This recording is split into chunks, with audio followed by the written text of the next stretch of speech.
Assalamualaikum warahmatullahi wabarakatuh. Ketua Komisi 8 dan para anggota yang kami hormati, Pak Menteri Agama dan seluruh pejabat Eselon 1 yang berbahagia.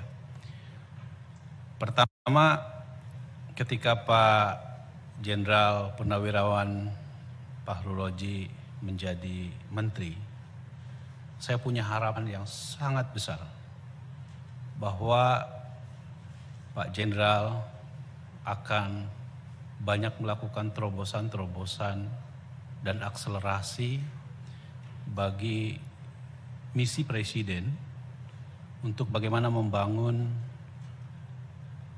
visi dan misi Presiden dalam bidang keagamaan. Umat beragama di Indonesia menjadi rukun, moderati masyarakat beragama Indonesia menjadi moderat, dan tentu kehidupan keagamaan kita betul-betul sesuai dengan semangat.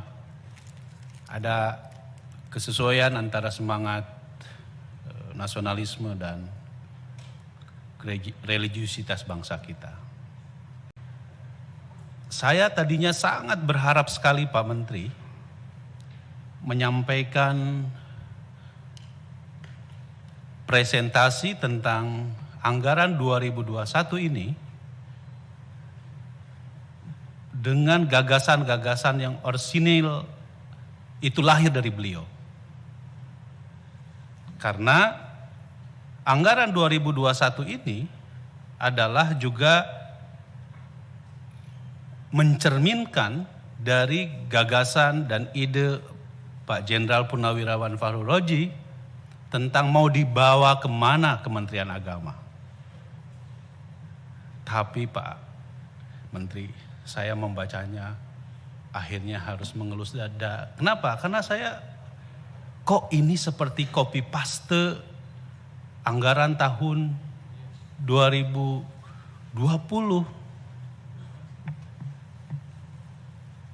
Tidak ada sesuatu yang baru dari apa yang disampaikan oleh Pak Fahru Roji, kecuali beliau hanya membacakan apa yang disiapkan oleh para Eselon 1-nya.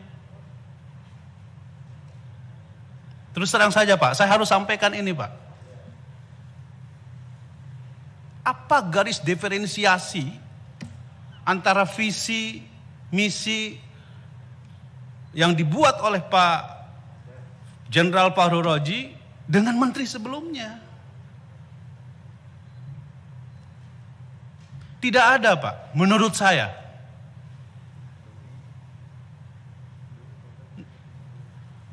Padahal tadinya saya punya ekspektasi. Beliau adalah seorang jenderal, sudah selesai soal bagaimana pemahaman soal keagamaan dan kebangsaannya. Lalu kemudian di situ akan lahir gagasan-gagasan yang tidak business as usual. Copy paste seperti halnya pada tahun sebelumnya dengan tahun yang sekarang. Dan mampu menerjemahkan visi keagamaan yang ingin dibangun oleh pemerintahan Presiden Jokowi untuk 5 tahun yang akan datang. Nah, apa yang disampaikan oleh Pak Jenderal Fahru Roji, kalau saya baca tentu ya hampir sama dengan apa yang dalam anggaran tahun 2020. Nah, oleh karena itu Pak Menteri, ya, misalnya ya, saya terus terang saja tadinya ingin sekali bahwa di dalam penjelasan pengantar dan penjelasan tentang apa program yang akan dilakukan oleh Pak Menteri Agama ini menunjukkan adanya hal yang mencerminkan dari gagasan beliau. Ya, misalnya soal penggunaan pagu indikatif ini maunya kemana? Nggak ada Pak di sini Pak. Coba misalnya di halaman 16. Anggaran panggung indikatif berdasarkan jenis pengeluaran. Belanja pegawai operasional 31 triliun. Ya ini kan sesuatu yang biasa. Belanja pegawai, bla bla bla bla. Belanja barang operasional apa gitu. Ini kan biasa. Belanja non operasional apa? Ini dijelaskan. Tetapi ini pasti akan mengacu kepada anggaran tahun 2020. Artinya apa? Akan sama dengan apa yang disiapkan untuk anggaran tahun 2020. Sementara terus terang saja Pak Menteri, kami menginginkan sebetulnya kalau kita mau membuat anggaran tahun 2020, tentu harus berangkat dari anggaran, mohon maaf, 2021, maka seharusnya kita berangkat dari anggaran tahun 2020, sambil untuk 2021 juga ada yang disampaikan kepada kami apa saja. Kan tidak mungkin sama antara tahun 2020 dengan tahun 2021. Yang paling kecil aja soal haji. Kan gak mungkin sama Pak. Antara anggaran tahun 2020 dengan anggaran tahun 2021.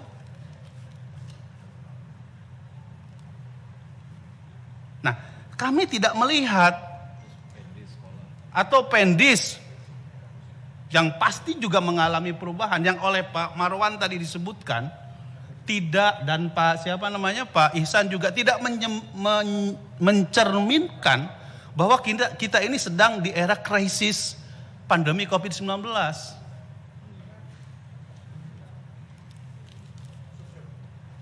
Saya tidak melihat itu Pak.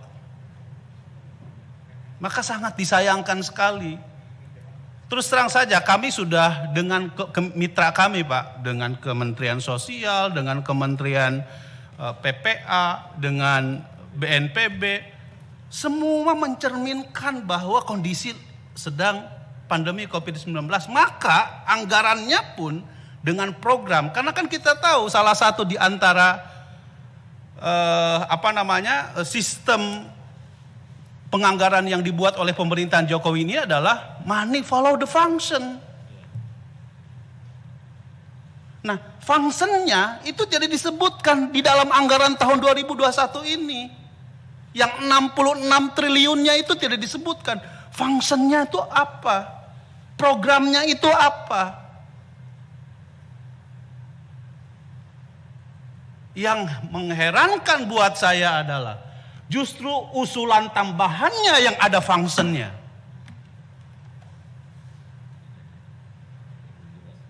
Yang belum jelas dananya jelas functionnya, tetapi ya. Nah untuk itu Pak Menteri, mohon dengan segala hormat, ekspektasi saya terhadap Pak Menteri, ya, terhadap anggaran 2021 ini hanya tidak justru menjelaskan tentang function apa atau program apa yang mau kita raih. Dengan target-target yang menurut saya sih ini yang disebut oleh Pak Marwan tadi, SS1, SS2 sampai SS7 gitu ya, SS13. Ini kan hanya indikator kinerja, tapi functionnya, programnya itu apa? Kita nggak tahu Pak. Kita nggak tahu ini. Gitu.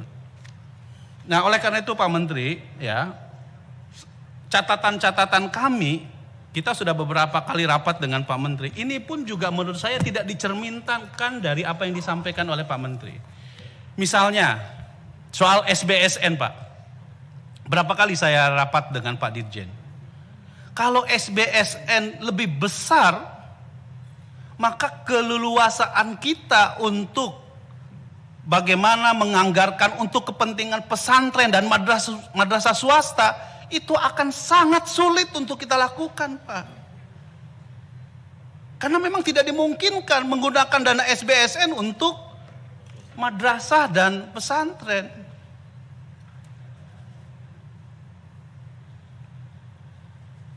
Nah oleh karena itu Pak, saya mohon dengan segala hormat, kita sudah tahu bahwa the bottleneck kita untuk membantu pesantren dan madrasah itu karena anggaran kita lebih banyak dari SBSN. Tapi kenapa SBSN-nya malah yang naik untuk tahun anggaran 2021 ini?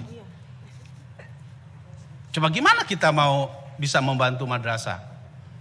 Kalau postur anggarannya sekarang ini, maksudnya madrasah swasta, kalau postur anggarannya lebih besar untuk kepentingan pembangunan yang berdasarkan atas biaya SBSN.